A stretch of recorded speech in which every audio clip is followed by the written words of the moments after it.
آقا شاید باور نشه ولی این هدفون رو آوردن برای من که تعمیرش کنن. حالا ایراداتش چیه؟ یک، باتری نداره، باتری آدامسی نداره، یه دونه اسپیکر بیشتر نداره، یه اسپیکر بیشتر نداریم، یه دونه شکستگی خیلی بد داره، قطعاتش هم نمیدونم کامل نیست، چیه باتری هم نداره.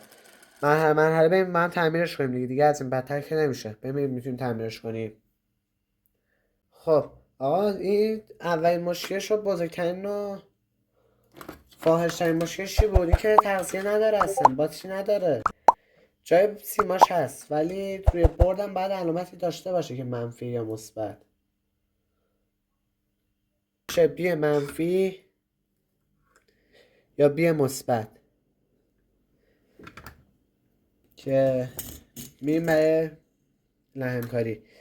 فقط بعد حواستون باشه تحلیل مدار داشته باشید که برد آقا از کجا آمده، این برد سیماش روش، جا باتریش کجاست. من بهتون میگم که جا باتریش کجاست، اشتباهی جا باتری رو نزنید. توی این مدلی که ما داریم جا باتریش اینجاست. جای باتری بغل از هدفونه. باتری رو قرار میدیم این سیما اتصالی نکنه، آمپر لحظه بکشه باتری آدامسیتون رو باید یه باش خدافظی کنی. جای باتری مشخص شد. بهترین جایی که میتونستیم بذاریمش میذاریم.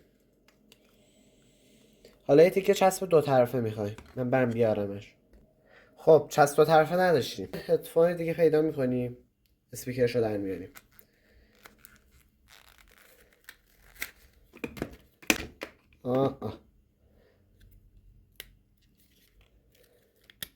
اشکال نداره یه هدفون دیگه پیدا کنیم. آقا این یه دونه دوتا به همه میخوره ظاهری. میریم برای سیم کشی. به مثبت و به منفی که زده، اون هم زده آر مثبت آر منفی ال مثبت ال منفی، یعنی مثبت منفی ها رو گفته. مثبت منفی که تو اسپیکر مهم نیست اصلا. بعد میدونیم چیکار میکنیم، روغن لحم میزنیم. آقا الان باید چیکار کنیم؟ سیما رو میبینیم دیگه، یه سیم اومده اینجا که شکسته. خب ما چیکار میکنیم؟ یه دونه از اسپیکرامون رو وصل میکنیم. حالا خب بعد از اینکه دوتا سیما رو لحم کردیم، قسمت سریاشو یکم چسب بزنیم، پیچ بزنیم.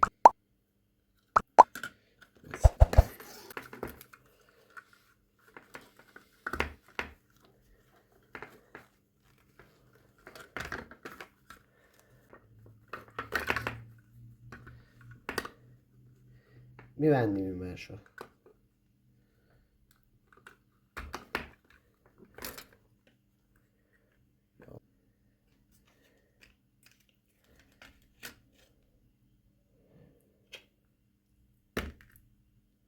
باتری قدیمیش پیدا شد.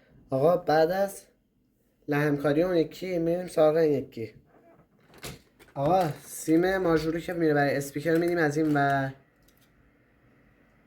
سیمای صوت رو میگیم لحم میکنیم دوباره.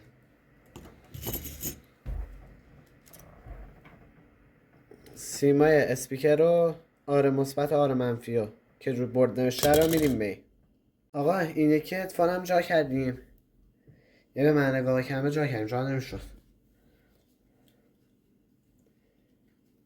گوشگیرش هم میذاریم، سیما از اینجا رد میکنیم، گوشگیر رو میذاریم.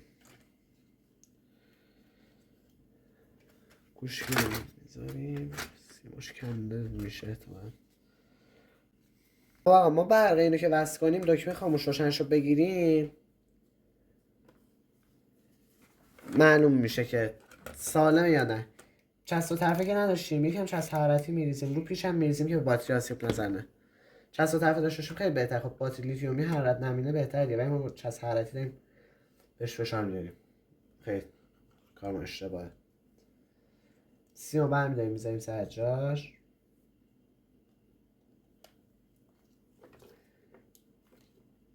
خاراشو جا میذاریم.